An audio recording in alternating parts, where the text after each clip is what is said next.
Welcome back to the channel, everybody. Welcome back to a new video, and I don't even know what channel I'm putting this on.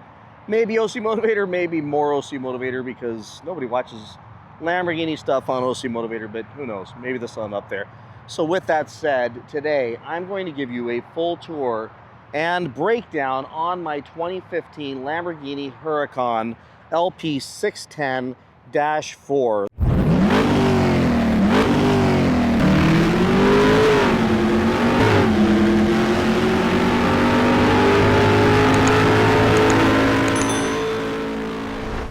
This was my dream car for many years, and frankly, I don't know that there's any other car that I would ever want other than this. I do believe that this is the greatest exotic supercar ever made when it comes to performance, reliability.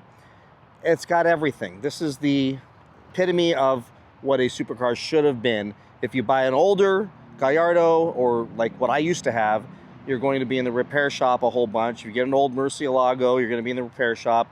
The old Diablos and Countaches, all amazing, and definitely a lot more money than this thing, but massive repair nightmares, and you need to have a massive reserve amount of cash to keep them on the road. If you go up from this to the Aventador, you're going to spend hundreds of thousands of dollars more for a car that barely, for the most part, performs just a little bit better than this, but has its own advantages in its own ways.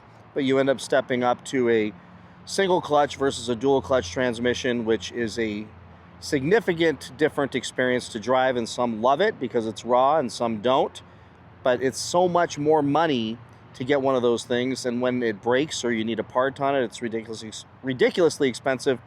But this thing is an Audi through and through. It's an Audi R8 for the most part with the V10, but it's got all the Lamborghini insignias on everything, and it's definitely got a bloodline with Lamborghini.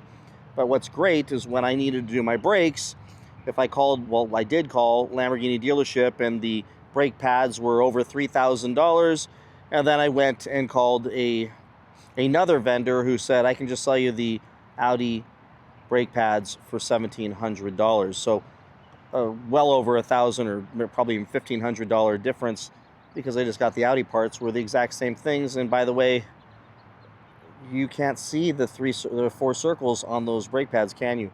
So no difference. Same with the rotors, everything. So bottom line, this thing is an Audi, but that's okay. I'm fine with that because it drives amazing. So let me just tell you a little bit about this car while I walk around it. It weighs about 3,135 pounds. So this is a very light machine. It's got a 5.2 liter naturally aspirated V10. I already popped the back hatch.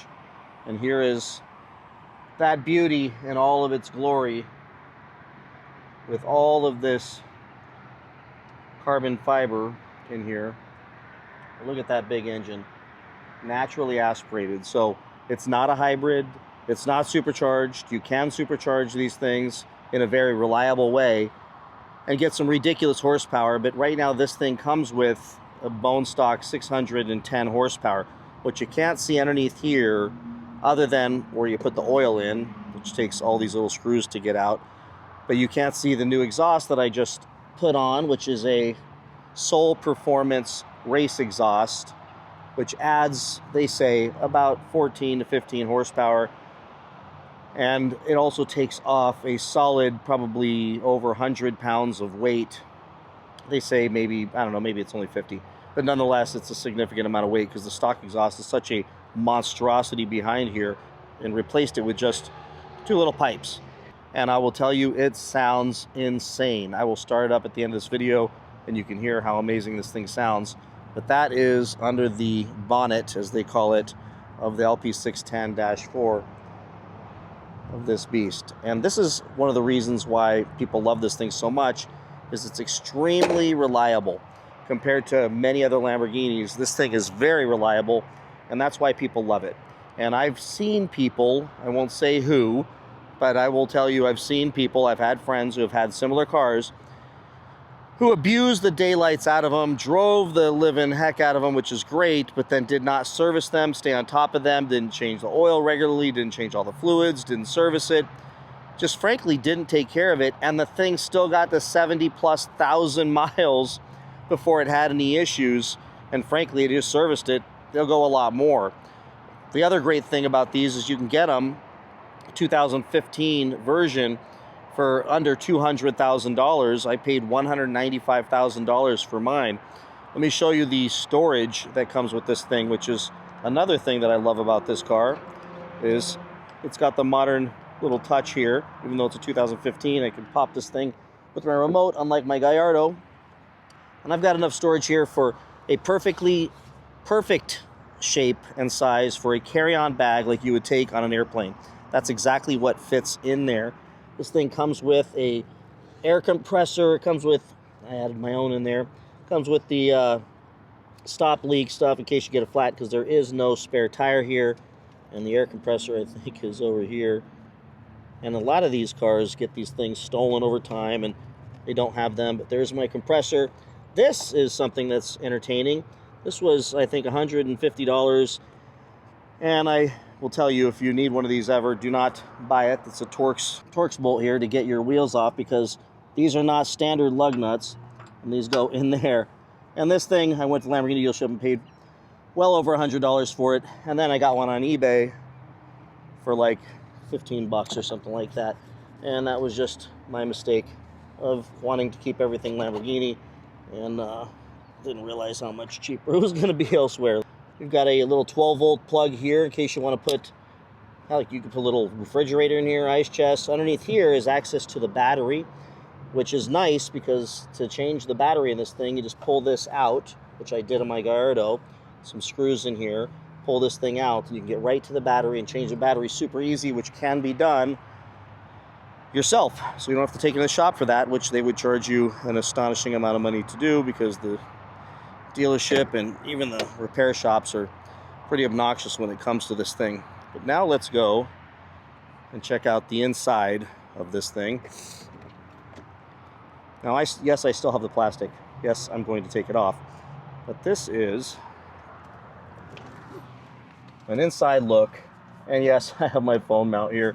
There's no real good place to put one. If you watch my cat video, cat got in my car and tore it up when I was in the house moving things, and left the window down, and cost $40,000 in damage. Everything's been fixed. This is like brand new at this point. Let's go ahead and light this thing up. So for a 2015, this has a lot of modern features that you wouldn't expect to be in a car this old. So you can switch the dash around to the race dash or the standard dash, where you can see all your stuff in here. This thing actually does tell you the temperature of the tires as well. Cut all that out.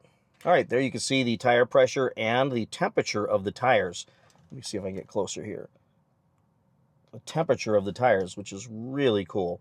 And it tells you for each tire the pressure and the temperature. It's kind of nice. So for a car of this year to have those features, it's pretty awesome. So this thing has Bluetooth, and it's even got a old school CD player that I've not even tried out yet, but this thing is pretty awesome. Then it's got your temperatures down here, and it's got all of your controls. And this is how you start the car. Flip that thing up like a fighter jet. And there you are. Reverse is here, which is interesting. You lift that up, and then to get it back in first gear, you'll hit the paddles. Hit park right there. You can drive this thing in basically a manual or an automatic, where you don't have to do anything. Just drive it like a regular old car with the dual clutch transmission. That's actually fine. It's safe. It doesn't wear the thing out like it does in the Gallardo.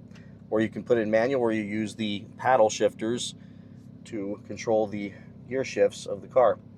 No cup holders in this thing, and a little tiny glove compartment right there for your stuff, and a couple little storage places right there, and a small little shelf in the back right here. And then you've got this, a little tiny area for a wallet at the very most, and a little cigarette lighter plug so you can charge your devices. What is interesting about this car is to put the windows down, you push the button up. to put the windows up, slide the button down. There's more backwardsness. It also has a front end lift, which is amazing. Without that, you'd be ripping the front of the car off. Your hazard lights. It's got parking sensors as well. Of course, the other window over there. It's got air conditioning. I mean, this thing, it's got a built-in navigation if you want to use that. I use my phone, obviously, but this thing's got everything you need. Compared to my Gallardo, this is just awesome. Power mirrors. Love this car. Let's get out and talk about the performance of this thing. All right, so let's talk about the performance of this beast here for the 2015 Huracan LP610-4. This is all-wheel drive as well, which is a huge advantage. And while I wanted the 580, it had less horsepower and just the rear-wheel drive, which would be fun because you could do donuts in it and that fun stuff. So obviously the tire marks in this parking lot are not from this car, because there's no way I would try to put that thing through that much torture.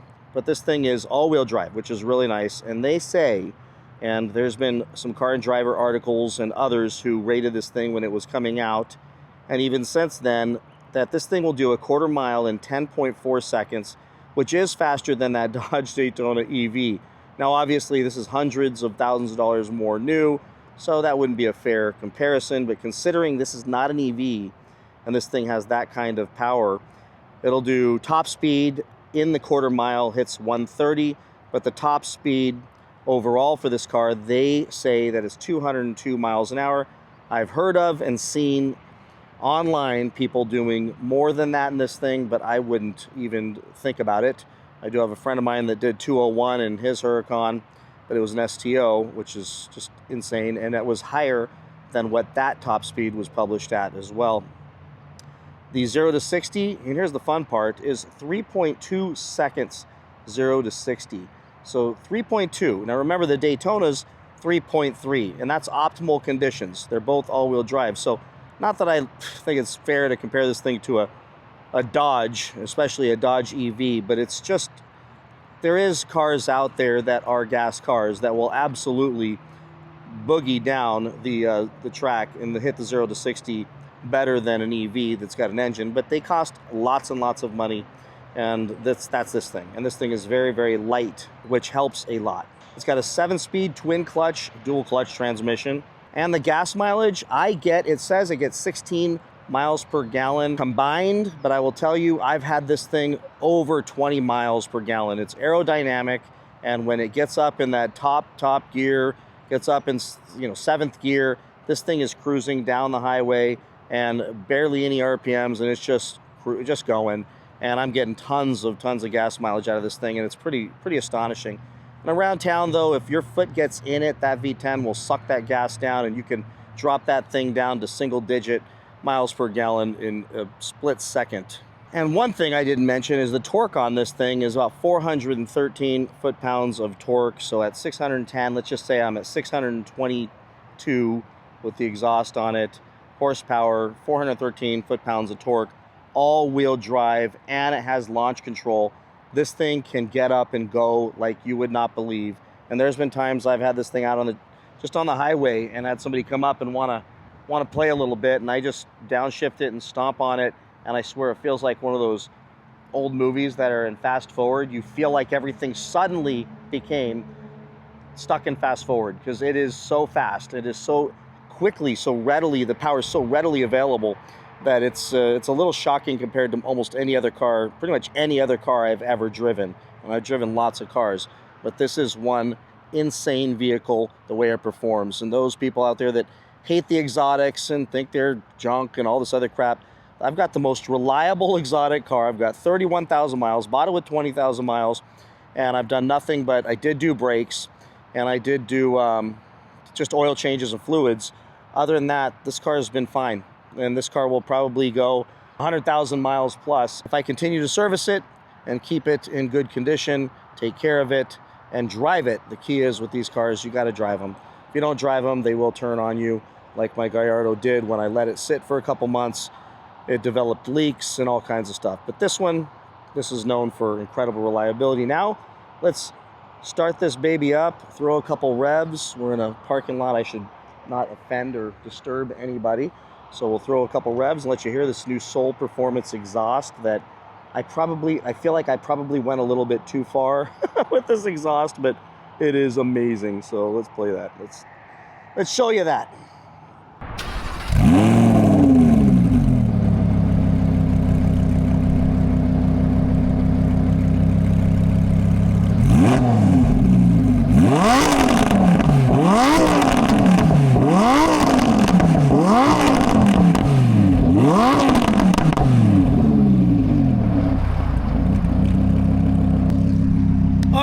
So that's the exhaust. That is insane. That is in sport mode. I can put it in Corsa mode. If I put it in street mode, all the pops go away and the thing quiets down, and it's still loud, but it's not ridiculous like that. So that is just for fun, just for car meets where they're doing rev offs or something. I can do that, although I generally don't participate because I want to take good care of this thing. But it's nice to flip the switch on the dash and put on the steering wheel and watch this thing rip and pop, especially through tunnels. And I didn't show you this, but there's the switch right here.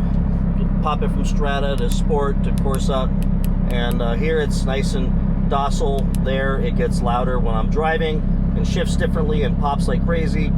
And down here I control all the shifts and the pops and everything else manually.